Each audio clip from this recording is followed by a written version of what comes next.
Welcome to Get Promoted Fast. Today's expert is going to teach you this really cool concept of how you can make more money than a CEO in your company. And I want you to think of that for a moment. I want you to think and reflect. What would it feel like if you were one of the top paid people in your company, even more than the CEO of the organization? This is possible. And today, Colin Parker from Sales Triage is going to share his insights into how that is possible. Colin, welcome. I'm really excited to have you here. Thanks, Nancy. I'm really glad to be here. So tell me about this concept and your experience around how someone can make actually more money than the CEO of a company.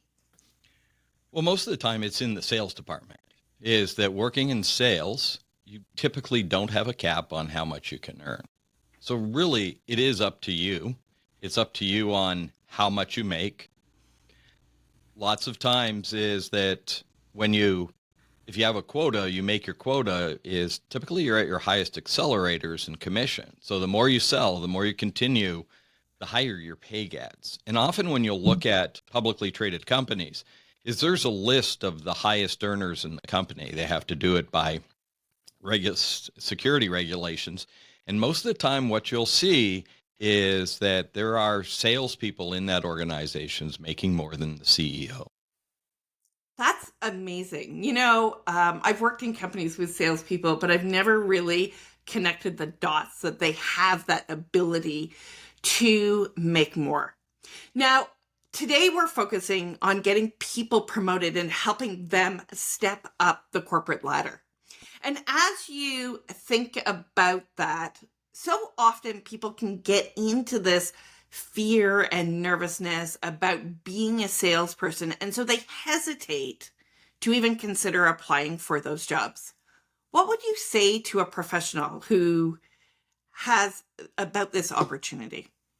I think one thing we should probably stop and step back and say is I think most people have the wrong concept of sales and salespeople.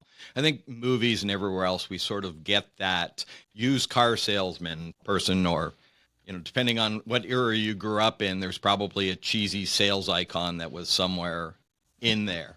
And I think that's not sales at all. In fact, I would suggest to you that sales skills, whether you go into sales or not, sales skills are incredibly valuable to sell your ideas, to help you get promoted, to understand what people's motivations are, to ask great questions.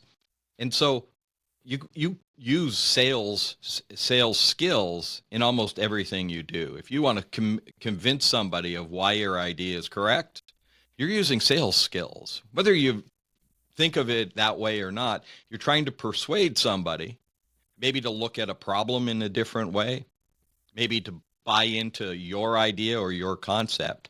You're using sales skills. And so I think sometimes we feel like sales skills is sort of something we do to people. And that's really the wrong concept, because really good salespeople are always looking to see how they can help you. And instead of forcing what I think you need, is I want to sort of dig down and find out what it is you need, and then try and help you get that result that you want. And that works in teams, it works in groups, it works in divisions. All those things are part of what we do in business. And so having sales skills, no matter what area you work in, is a huge help. I mean, some of the best salespeople I've known who don't think they're salespeople can be the CFO in an organization, can, be in those typical introverted groups. And, I used to work in a industry with mechanical engineers. And if you had sales skills, you could go far in that, just even on the engineering side. Like that would typically help you get promoted, to be able to convince people of your ideas, to help people really get sort of a vision done together.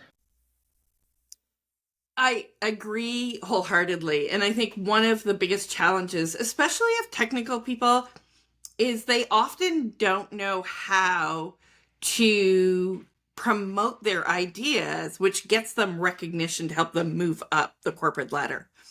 And so if you were coaching somebody on who was like this first step into becoming more promotable, being able to promote their ideas up the corporate ladder so they get recognition, where would you start with them? Where would you tell them to start? A lot of it's asking great questions. It's finding out as much information as you can. It's talking to enough people also to expand your own view of the topic. So sometimes when I have an idea in a bubble. And then as I talk more and more about it, a couple things happen. One, as I get input from different people, it might change slightly. Or I might see other issues that I had maybe never considered based on my experience. The other thing that happens is you also get better at talking about your idea. You find out what people react to. You find out what their objections are. You find out how you need to tailor your approach to get better acceptance. And so questions are always a great thing to ask. And I always like things like, is when somebody says a statement to me, is not immediately wanting to jump on it and answer it, but asking a little bit for more information. So tell me a little bit more about that. Why is that important? And getting them to talk more. And real good salespeople tend to be able to ask great questions and allow the client to lead the conversation. So if I'm in an organization, I have an idea I want to sell, I'm going to make sure I talk to every stakeholder before I even present the idea, right? In some ways, you're working the room. I never walk into a board meeting or anything else without already have talked to everybody in there. I know where everybody sits before I even open my mouth about this. And one, you get better ideas, but you've also probably got buy-in before you present that idea.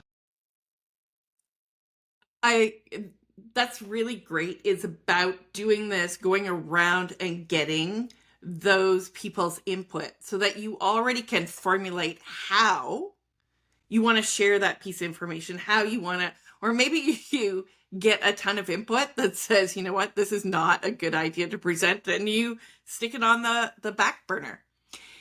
If you were thinking about getting promoted Mm. and going and selling yourself for the next position in the company, whether that be getting promoted from a technical perspective up the ladder of I want to become an expert in this field, or moving into a leadership, how would you utilize these skills to gain ideas and concepts to support you in getting promoted in the Well, corporation? I think it's questions again.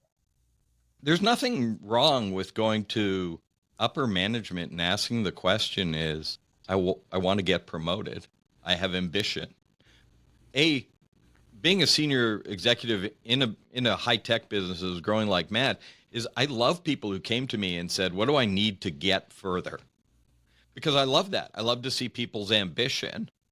Because if people do well, I do well. So I think sometimes we feel like, oh, we know what we need to do to get promoted, and we often don't know necessarily what upper management is looking for.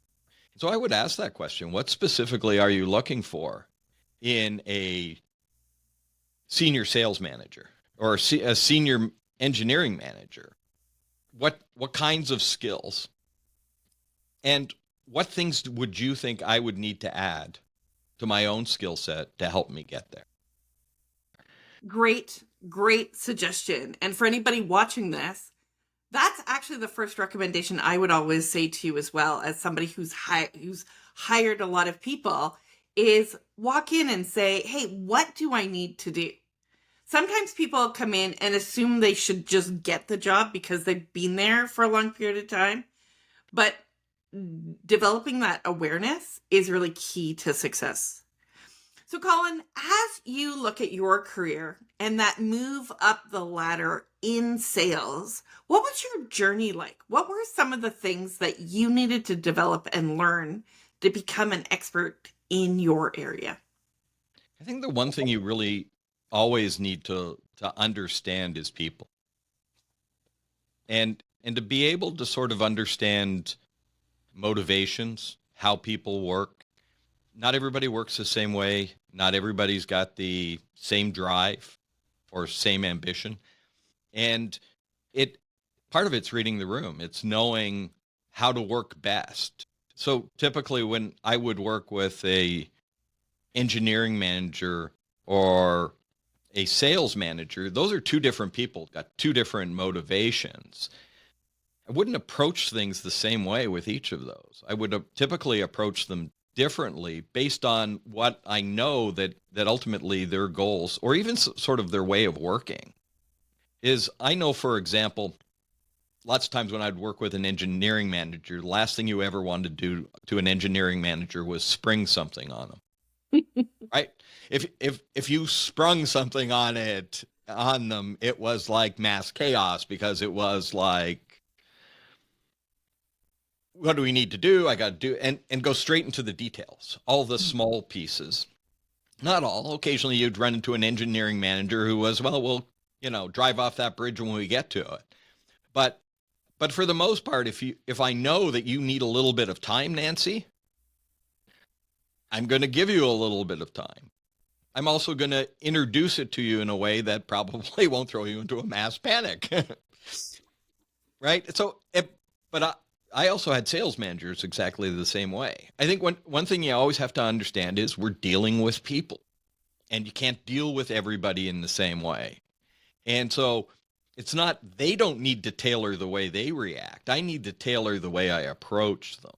And I think if really, they talk about IQ and EQ.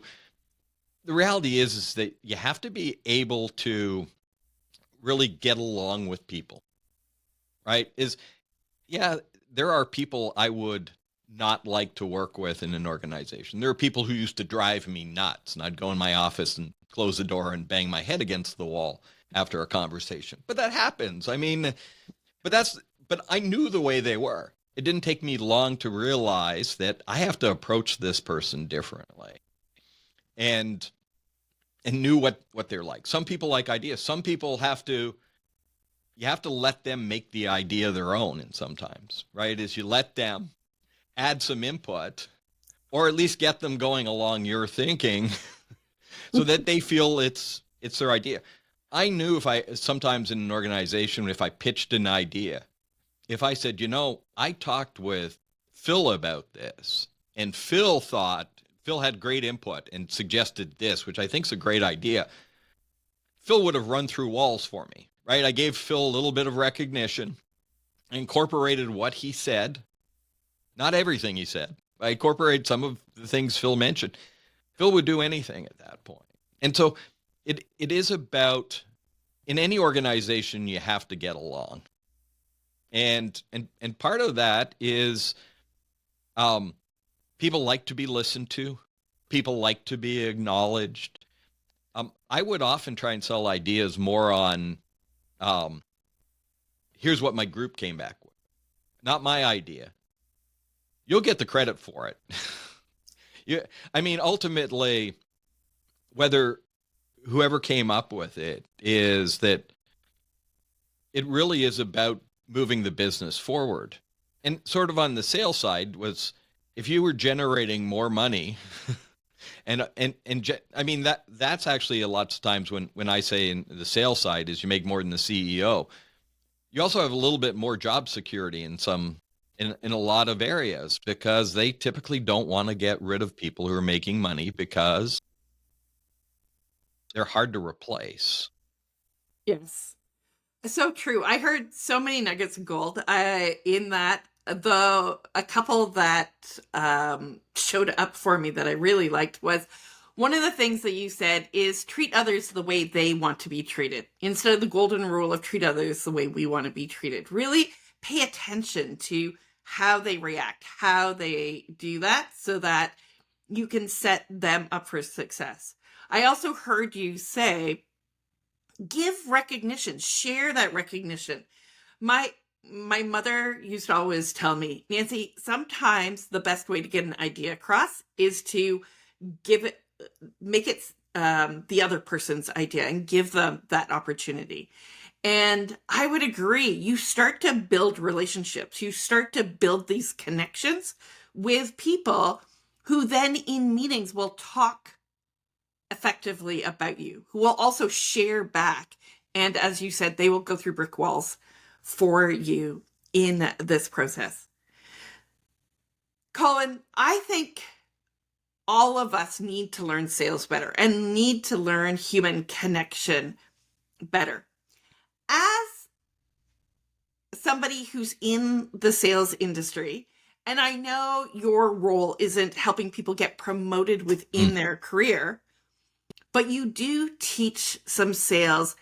Share with me, for anybody else who may be watching this, who may want a different path than moving up the corporate ladder, what is it that you do and who do you help?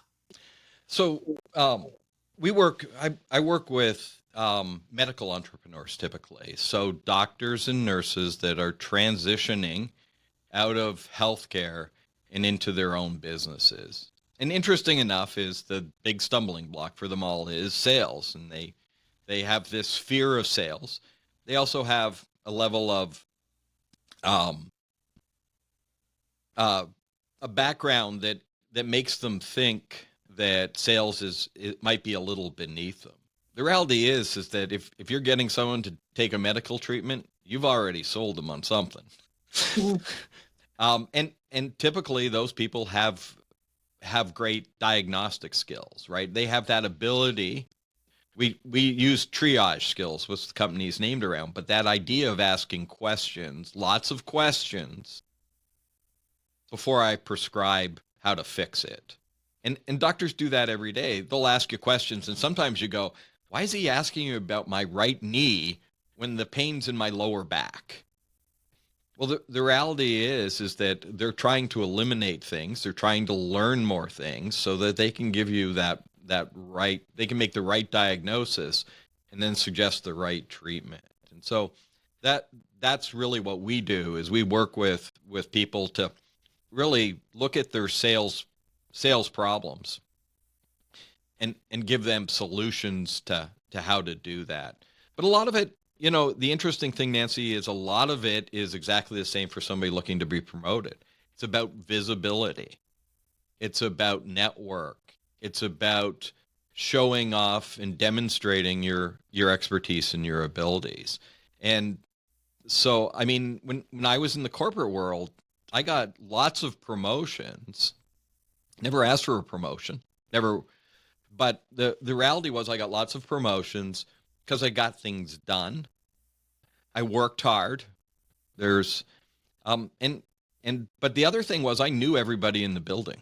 Mm-hmm. I knew everybody from the person in the mailroom to the receptionist. I knew everybody. I talked to everybody. And part of that is, the person sitting at the reception desk has their own problems, their own issues, and everything else, and they like to be acknowledged. They like to be seen. And everybody ultimately is trying to do, in my opinion, in business, is everybody is trying to do the best they can. And so I think you have to approach a lot of things with that sort of feeling is we might disagree on something, Nancy, but I should never think that Nancy doesn't have the best interests. Nancy wants to do a good job, just like I want to do a good job. Nancy's got her own goals, her own dreams. And so you take a lot of those things into account. We went off on another tangent. Sorry, Nancy. It's okay. It's a great tangent. And what I think I heard you say, if I sum it up, is the better you can get at building relationships. It doesn't matter if you're in the healthcare industry and you want to move out of the corporate world to become a salesperson and promote your idea externally. And here's the reality. This is what came up for me as you talked about people stepping out. As you move up the corporate ladder, for those of you young in your career, you want to start to build those relationships internally. But as you choose to step into more executive roles, CEO roles, you've got to get better at that network externally. No different than Colin helps people with sales triage. So even if you are in the medical industry and you own a company and you want to step into that C-suite level, somebody like Colin is a great expert to reach out to connect with, because he can help you on that sales journey, on that journey to fulfilling the bigger part of the role and the mission as becoming an executive. So Colin, if somebody wanted to get a hold of you and wanted to connect with you, what is the best way from this group to be able to do that? You could go straight to my website, which is salestriage.com. Nice and simple. Awesome. If you want you want to sit down and talk about sales in your organization, I'm happy to do that. And actually, I'll put up a landing page that you can do a free 15-minute sales call, and we'll talk a little bit about your situation, give you some great advice, and maybe we can help you. But ultimately, you'll get some great advice. So why don't I set that up under salestriage.com/Nancy so people can remember it. Thank you, Colin. That is great. And so for here, I want to leave you with kind of the key nuggets that Colin left you with. So the first one we talked about is how you can out-earn the CEO. The better you get at your sales skills, you can actually move up in the sales organization in your company, even if you have no sales background, and become exceptional and outperform the CEO. The second thing that I think is a really good nugget that Colin left us with is that if you are wanting to move up the corporate ladder and gain more influence, getting better at asking questions of everybody in the room who may be a decision maker to get their feedback, their input into it so that you can adjust and make sure that your concept lands in that room. And then the third bullet that Colin left us with is that if you get really good at building relationships with everybody in the business, you will get more recognition and promotion within the corporation. So thank you very much, Colin, for the time, for sharing today with us. And anybody who's here, please put a comment below as to what you have learned and are going to implement in your promotional journey. Cheers and have a great day.